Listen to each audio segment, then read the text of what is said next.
Alright guys, welcome to Formula 1 news. Lewis Hamilton is officially a driver for Scuderia Ferrari, and lots of optimism coming out of especially Charles Leclerc today, with rumours emerging that Ferrari started work on this year's car for 2025 even earlier than many of their other rivals. What does that mean in terms of translation onto the track? Loads of other updates as well today on the first day of the new year for Formula 1. Very much interested in your thoughts in the comments. Hit the like button if you enjoy. Subscribe if you're new as always. I would greatly appreciate it. This of course is now official on the left hand side. This is also official today in Formula 1. The brand new selection of partners that they have on offer. Notably, a couple of things have changed, such as LVMH. That's a big one. The Rolex partnership we've seen over the last several years ending.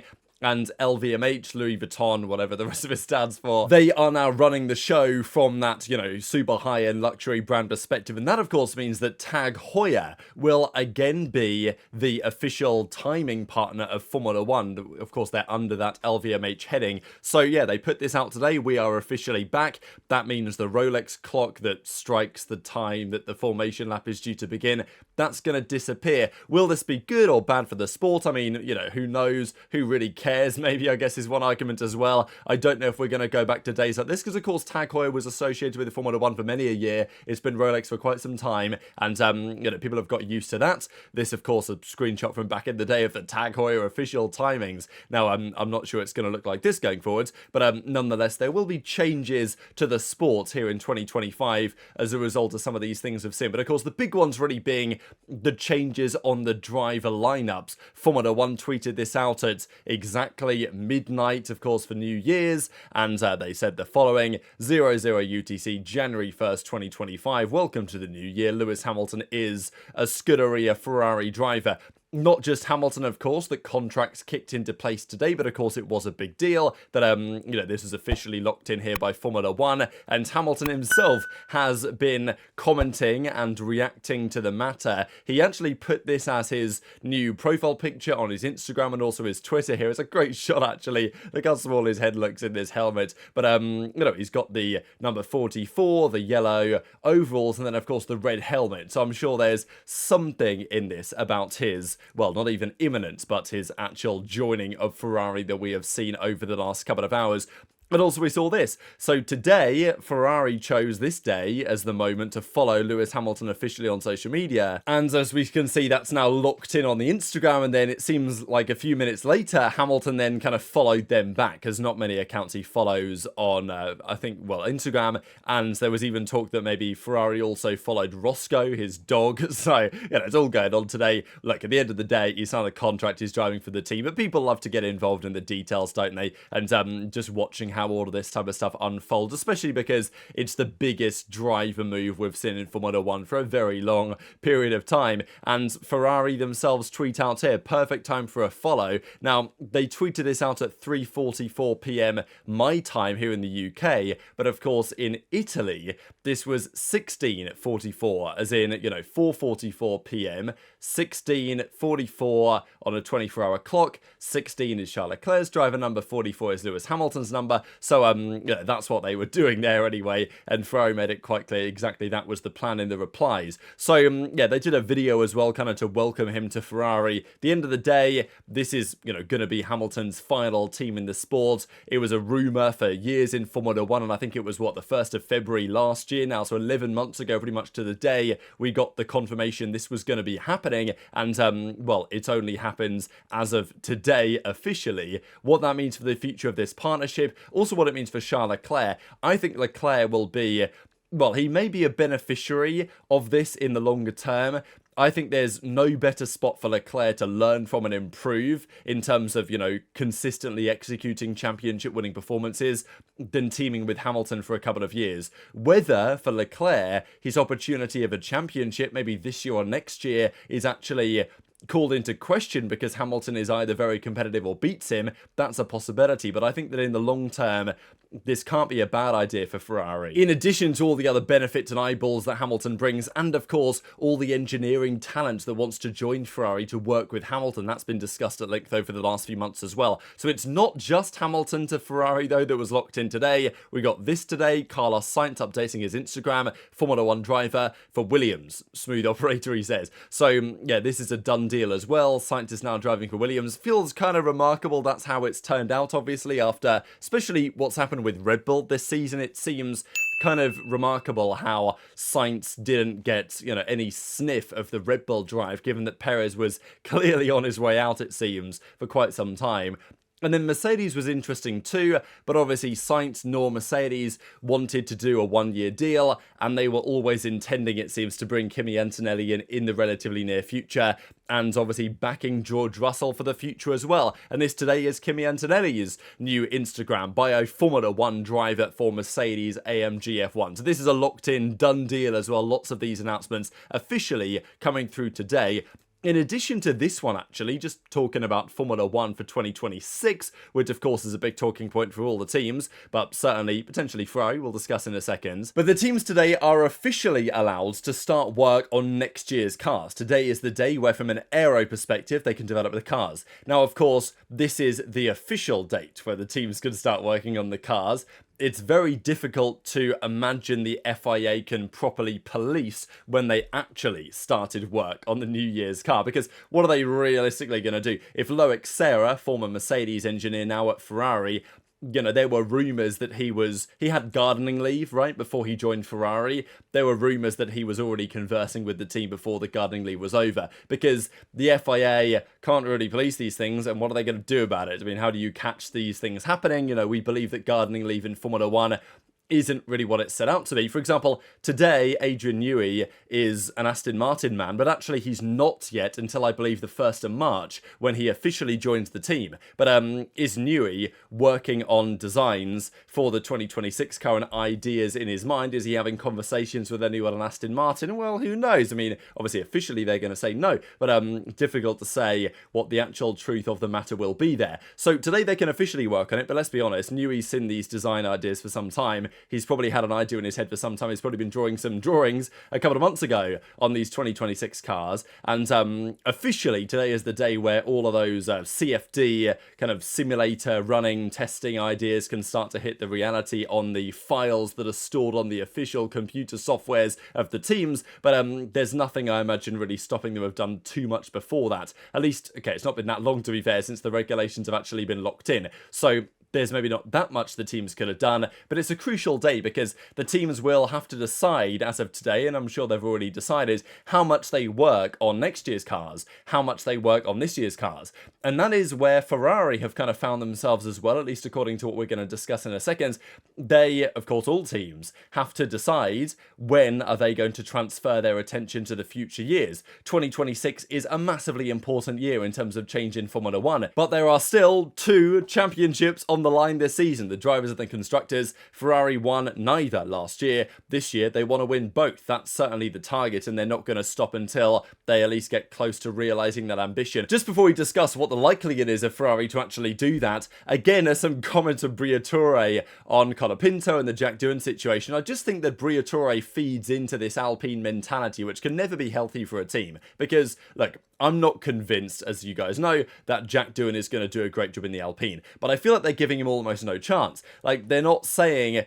We saw the other day, Briatore said, well, if he's not pulling his weight, he's got to go. And that's Formula 1, but equally, it doesn't set your driver up for success at all. And Briatore is even still saying, well, Colapinto, we could be in conversations there soon into 2025. So, it's just never going to work out well, surely, if that is the way that the team is treating the situation. And I don't think it helps Alpine's case of being a relatively dysfunctional organisation, to be honest, from top to bottom. But, we'll see whether it could be a good idea on paper, theoretically. Just not sure it's the way to go about your team. So Hamilton will be driving a Ferrari in a couple of weeks for the first time. I think the initial date we heard was either 21st or 22nd of January. The window on that has maybe widened due to, weather conditions or whatever. They will make an appearance with Hamilton in the Ferrari. Apparently this is going to be broadcast as well. It's going to be a big moment, of course, for the sport. The greatest ever from a statistical perspective, joining the greatest ever team from a statistical perspective.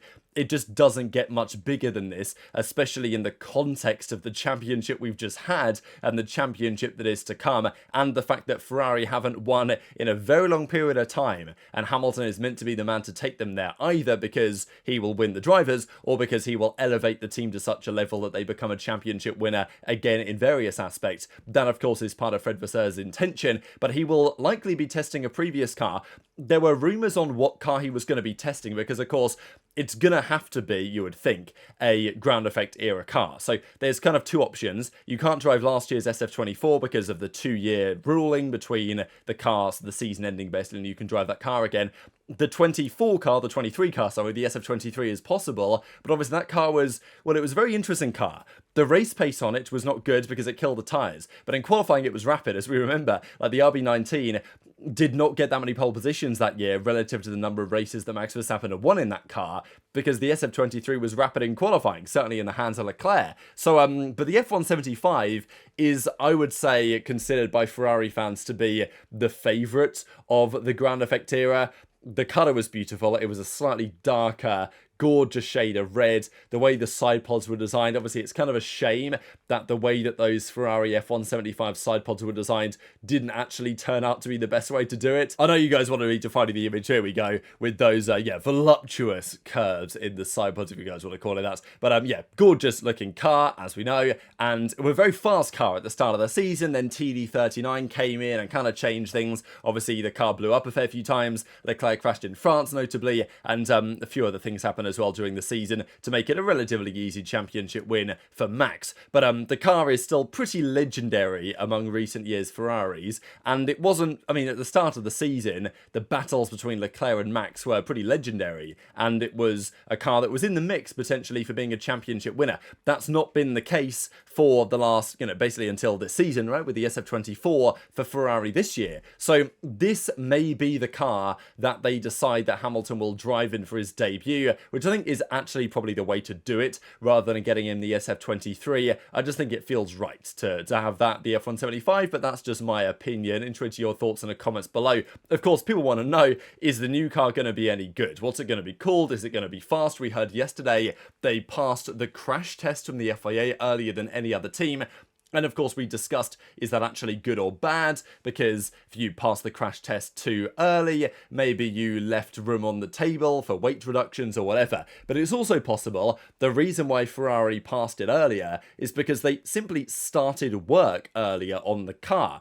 That's been a big discussion of the last day or so. An article coming out here saying that Leclerc has zero doubts over the progress, and Ferrari's 2025 project was actually underway earlier than many of the other teams. Now, this seems likely. I mean, Red Bull were in a very interesting position because, let's say pre-Miami, they probably already thinking, wow, we're going to dominate this year, it's going to be easy, we'll see you next year in 2025, let's start working on those cars already. Then Red Bull realise after the next couple of months that actually, hang on a second, we need to really solve the cars for 24, the RB20, before we start working in the future. So, I wouldn't say Red Bull are behind precisely, but it's likely that because Ferrari, yes, they brought an upgrade mid-season which didn't work, and it probably cost them the championship in the constructors at the end of the day. The struggles in Canada, Silverstone especially, the floor that was bouncing around. But outside of that, most other things that Ferrari have tried have worked. Certainly like the upgrade they brought to Japan in 2023. Like most things they've done have actually been very effective, Ferrari, over the last couple of years. It feels like they've definitely been trending quite quickly towards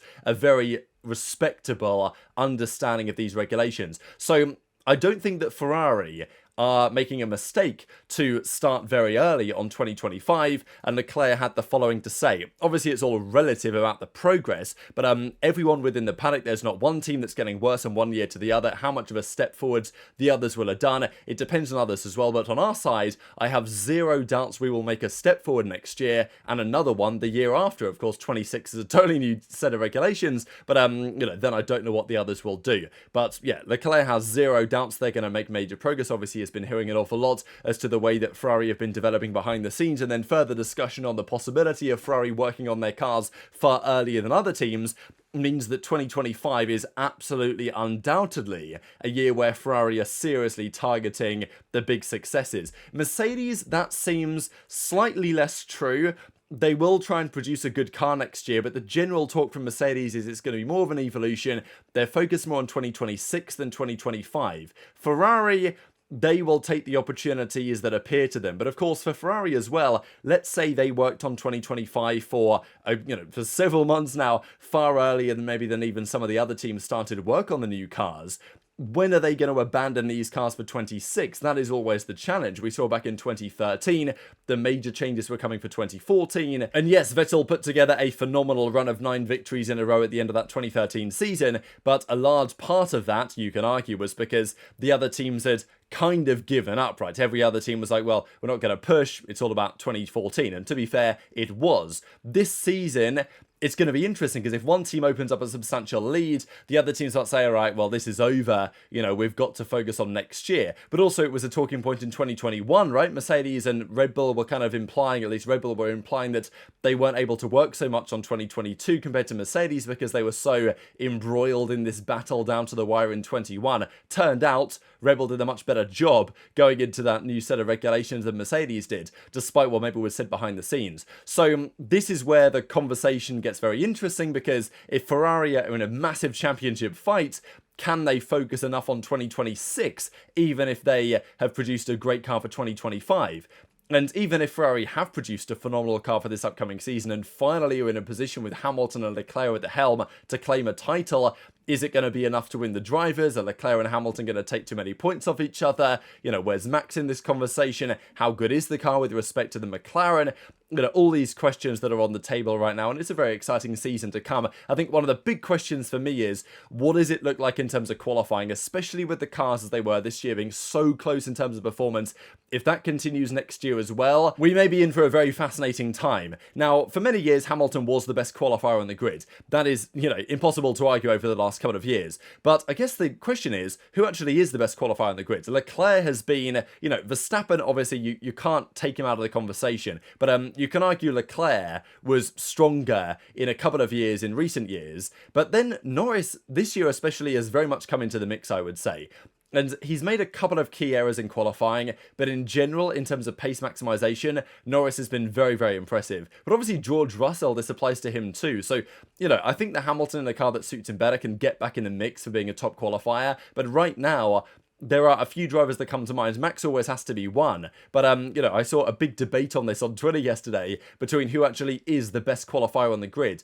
I would probably say Charles Leclerc, but I think that argument is actually quite difficult to make. It's really challenging because, look, Russell does not have the number of poles that Max has or that Leclerc has, so, maybe he can't be in the conversation. But, I think the Russell has to be in the mix there, because to achieve what he's achieved with respect to Hamilton in qualifying, and certainly over the last 12 months, you have to be in the conversation. And, Norris has to be there as well. We know that Piastri is solid, and Norris generally delivers week in, week out in qualifying. So I thought it was an interesting conversation. Maybe you can throw another driver or two into the mix there as well, but it's going to be a crucial metric going into the new year, because if the cars are very equal in terms of performance, qualifying is going to be as important as ever. A pretty shocking AI-generated image to close out the video, so sorry for the jump scare, but I thought it was kind of funny, so I thought I'd share it. But very much intrigued to your thoughts in the comments below. Hit the like button if you enjoyed, subscribe if you're new, take care, and I'll see you next time.